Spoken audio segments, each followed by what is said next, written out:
Hello and welcome. I'm Light, and this is my channel. If you like this story, please give it a thumbs up. If you are not subscribed, please do so. And if you'd like to be notified of my new content, go ahead and click that bell. This is an original story written by me, and if you would like to support my work and my channel, please consider doing so through Patreon. The Bad Seed, Part 1. Penelope Bridges was just 14 years old when, on a cold and blustery winter night, her parents were on their way back home after a day out Christmas shopping. Penny had pleaded with them to let her stay home and finish her homework.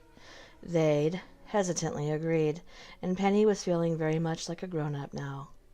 All alone, she was upstairs in her bedroom, which was decorated in mostly black. A black rug under her desk, a black comforter, black sheets and pillowcases, gray throw pillows, some remnants of her old pink room, a chair here, a lamp there, and her mom called those pops of color. And, like most teens, she had band pictures on her wall.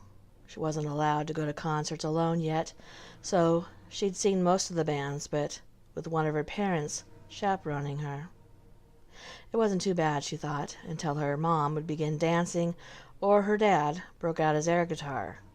But this year she had asked for tickets to see her all-time favorite band in January, and she was being allowed to go with her best friend Candace. Penny was lying on her bed thinking about her parents as the wind was howling. The snowflakes whipped around her bedroom window. She'd overheard her parents whispering about her mother being pregnant. Penny wasn't supposed to know yet. It was going to be a Christmas surprise. She put in her earbuds to listen to some music, and within a few minutes she'd drifted off to sleep. When she opened her eyes next, she was a bit disoriented. The room was completely dark, except for some blinking lights. The sky outside of her window had turned black. She was confused by the lights.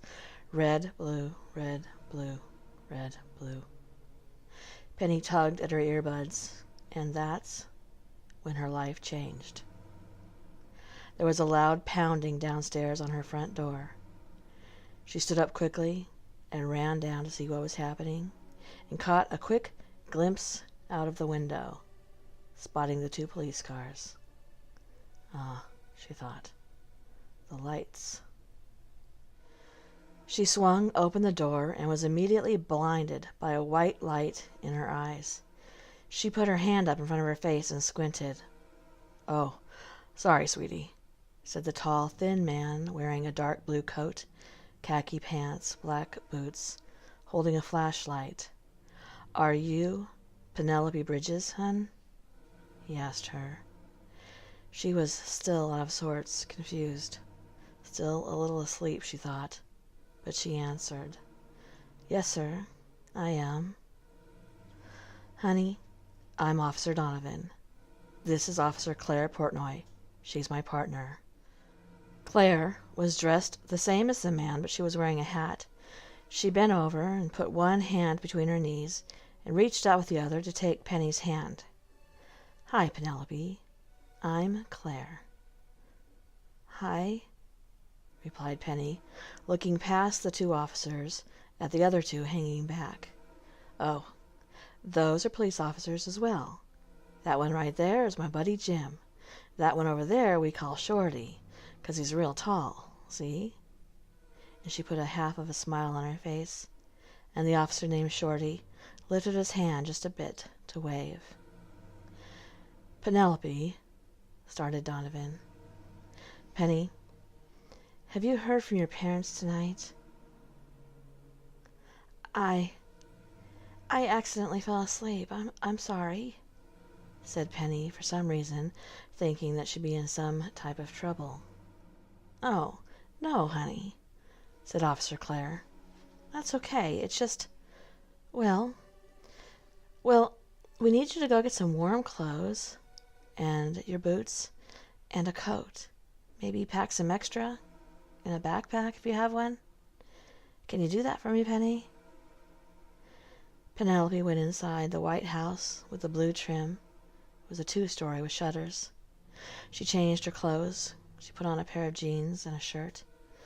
Then she packed another pair of jeans and a shirt, her underclothes, and a toothbrush, wriggled into her coat, stuffed her feet into her boots, and walked out, never to return again. Penelope was driven to a home with a light turned on the front porch and a warm yellow lamp on an end table in the living room.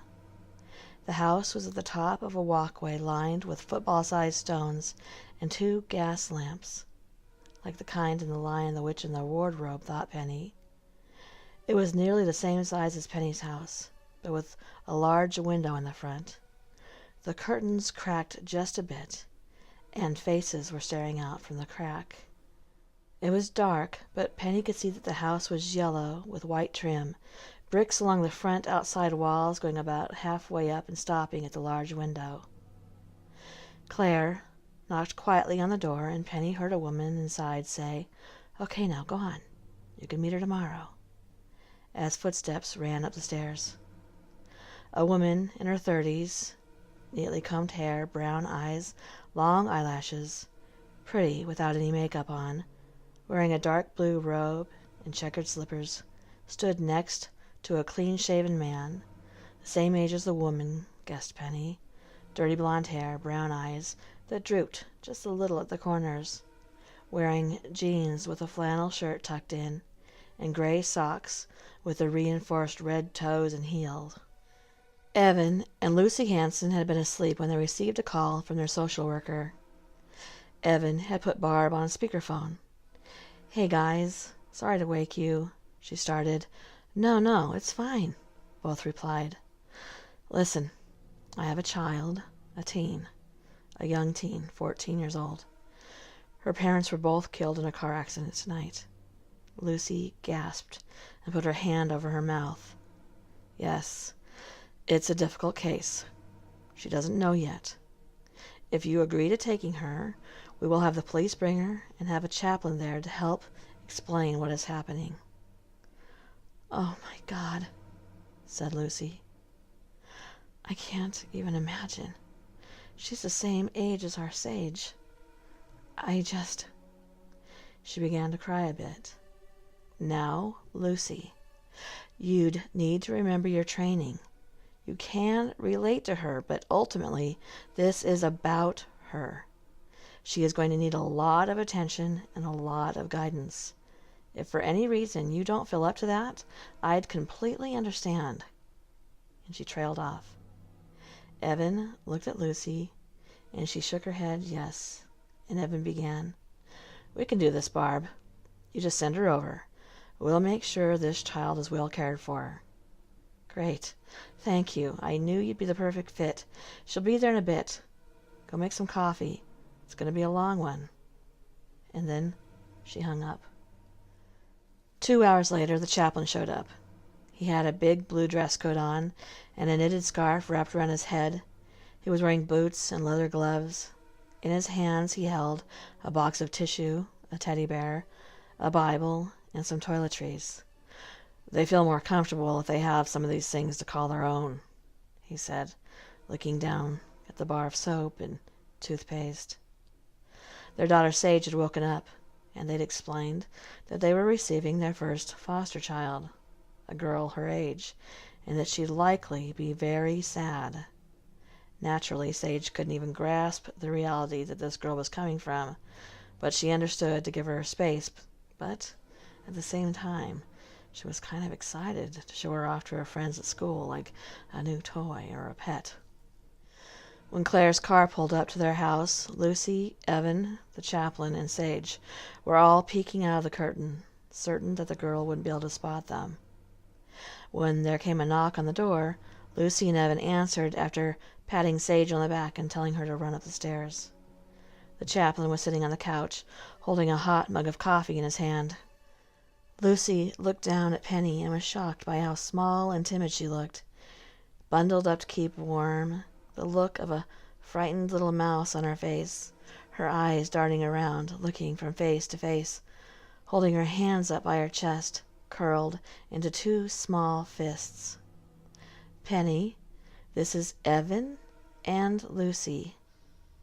Lucy knelt down. "Hi, sweetie. Can I take your coat?" Penny shook her head no. Okay, that's fine. Would you like something to drink? Water? Juice?" Penny whispered, "Water, please." And Evan was off to retrieve some. Claire pushed in a bit more so she could close the door. "Penny, this is Mr. Hancock. He's a guy I've known since I was your age. He's a chaplain. Do you know what that means?" She asked Penny, and Penny replied, "I think so. He knows about God?" she asked, and Claire replied, "That's right. He does know about God and lots of other things as well. He's really good at listening too. I used to tell him all of my secrets and feelings. I still do sometimes." She reached out her hand and patted Ken Hancock on the shoulder. Claire had been a foster child in what seemed like ages ago. Her dad wasn't around, her mom a drug addict. "So," started Lucy, "would you like to sit down?" Evan handed her her glass of water. Penny took a step, just one step away from Claire, who she'd only just met, but was suddenly thrust into a situation where she was clinging to Claire as if her life depended on it. And she sat down on the couch, scooting over for Claire. Lucy and Evan sat opposite of them in a love seat. There, at the top of the stairs, were bunny slippers with feet in them. Penny could see them even in the darkened room. They were white, with blue eyes. Over the next couple of hours, Penny was gently told about the events of the evening. Slick roads, brakes, an embankment, a truck sliding into her parents' car. She couldn't keep all the details straight. Her mind was at once foggy but also running so quickly with thoughts that she thought she might pass out. What now? Where is she going to live? What about her things, her school, her friends?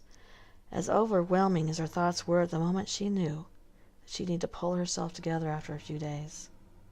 Claire finally asked where Penny's room would be, and asked Ken and Evan to help her get to the room. She pulled Lucy to the side and told her that she was going to need to be the primary care provider for a while. Make sure that Penny doesn't have to ask Evan for any personal items. Be sure to listen for clues to when she wants to talk. Call Ken over any time, or Claire, too, if she wanted. Lucy went to the bedroom and asked the men to leave the room.